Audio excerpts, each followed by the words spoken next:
বৃষ্টির দিনে অফিসে যাওয়ার পথে স্বামীর বন্ধুর বাড়িতে উঠলাম। স্বামীর বন্ধুর ওয়াইফ বাড়িতে না থাকায় সে আমাকে তার স্ত্রীর মতো ব্যবহার করেছে। তারপর ভাবলাম স্বামীর থেকে স্বামীর বন্ধুই ভালোই আদর সোহাগ দিতে পারে, তাই স্বামীকে বাদ দিয়ে স্বামীর বন্ধুকে বিয়ে করেছি। তো এই ঘটনাটি আজকে আপনাদের সঙ্গে আমি শেয়ার করব। আপনারা এটা বলতে পারেন যে আপনি একটা শিক্ষিত মানুষ, তারপরও আপনারা আমাদের কাছে কেন গল্পটা শেয়ার করছেন। তো আমি গল্পটা এই জন্যই শেয়ার করছি যে গল্পটা আপনাদেরকে যদি বলি তো গল্পটা এই জন্যই বলছি যে আপনারা আমার এই গল্পটা থেকে কিছুটা মজা নিলেন, আর আমিও কিভাবে স্বামীর বন্ধুর থেকে সুখ পেলাম। তো এই গল্পটা আমি আপনাদের সঙ্গে আজকে শেয়ার করব। তো আপনাদের কাছে আমার একটাই অনুরোধ, আমার এই গল্পটি ধৈর্য এবং মনোযোগ সহকারে গল্পটি দেখবেন এবং শুনবেন। তো আমার নাম ফারিয়া। তো আমার বাড়ি নরসিংদী। তো নরসিংদীতেই আমার বিয়ে হয়েছিল। তো আমার স্বামী বেকার থাকার কারণে আমাকে চাকরি করতে হয়। তো আমিও ভাবলাম কি আর করবো, যেহেতু শিক্ষিত একটা চাকরি করি তাহলে দুজনেই ভালো থাকতে পারবো। তারপর এখানেই চাকরি নিলাম।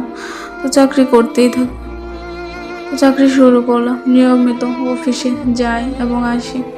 তো আমার জীবনে এই ঘটনাটি হয়েছিল 24/10/22 তারিখে।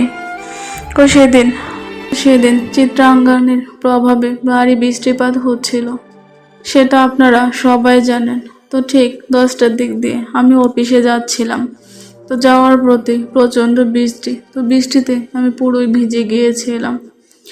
তো বৃষ্টিতে যখন ভিজে গিয়েছি তো কিভাবে আর অফিসে যাব? অফিসে তো আর কাপড় চোপড় চেঞ্জ করার মতো কোনো ব্যবস্থা নেই। তো অফিসে ফোন দিয়ে বললাম যে বৃষ্টির মধ্যে আমি ভিজে গেছি, আজকে আর অফিসে আসতে পারবো না।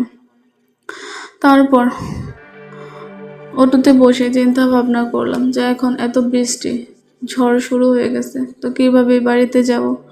তো পাশেই ছিল এক বন্ধুর বাড়ি। তো বন্ধু আমার নয়, বলতে গেলে স্বামীর বন্ধুর বাড়ি।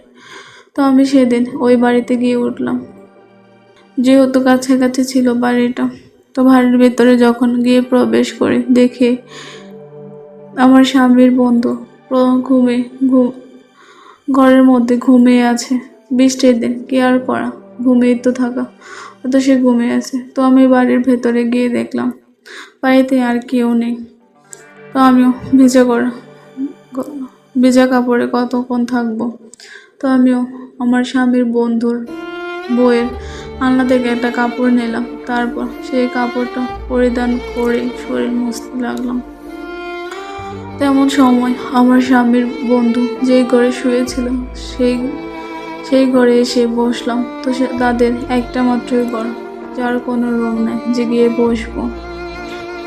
তো যখন আমি আমার চুল মুছতে মুছতে খাটের উপর এসে বসলাম, তখন আমার স্বামীর বন্ধু তার বউ মনে করে আমাকে জড়িয়ে ধরছে আর বলছে, তুমি না কালকে চলে গেছিলা, তখন আবার ফিরে আসলাম। তো সে ঘুমের ঘরে ঘুমে অবস্থিত। তো আমি আর কোনো সারা শব্দ করছিলাম না।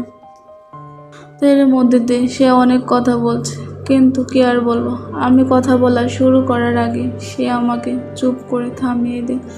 তো এরপর সে আমাকে এক পর্যায়ে তার বুকের উপর নিয়ে জড়িয়ে ধরলো, অনেক আদর করতে লাগলো।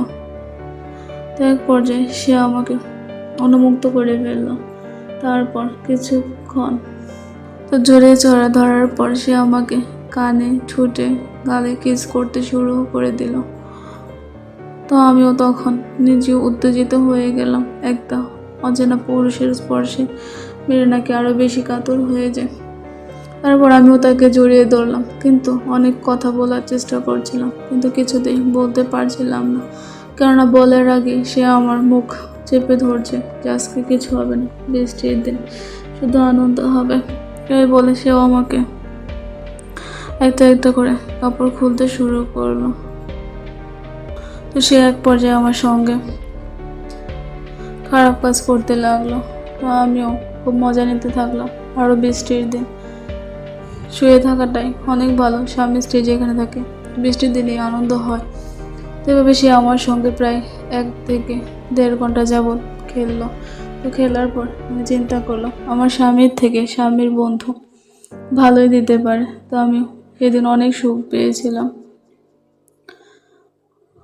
তো যখন কারেন্ট চলে আসলো তখন আমার স্বামীর বন্ধু তার তারও ঘুম ভাঙলো। সে আমাকে চেয়ে দেখে অবাক হয়ে গেল যে ভাবি আপনি এখানে, কি করে এটা সম্ভব? তো সরি ভাবি। তো এভাবে অনেক কিছু আমার কাছে অনুরোধ করতে লাগলো যে আমি আপনার সঙ্গে ঘুমের ঘরে করে ফেলেছি, আমি জানি না। তারপর আমিও বললাম কি হয়েছে, তাতে ভয় পাওয়ার কিছুই নেই, আমি কিছু মনে করিনি। তো আমিও অনেক সুখ পেয়েছিলাম।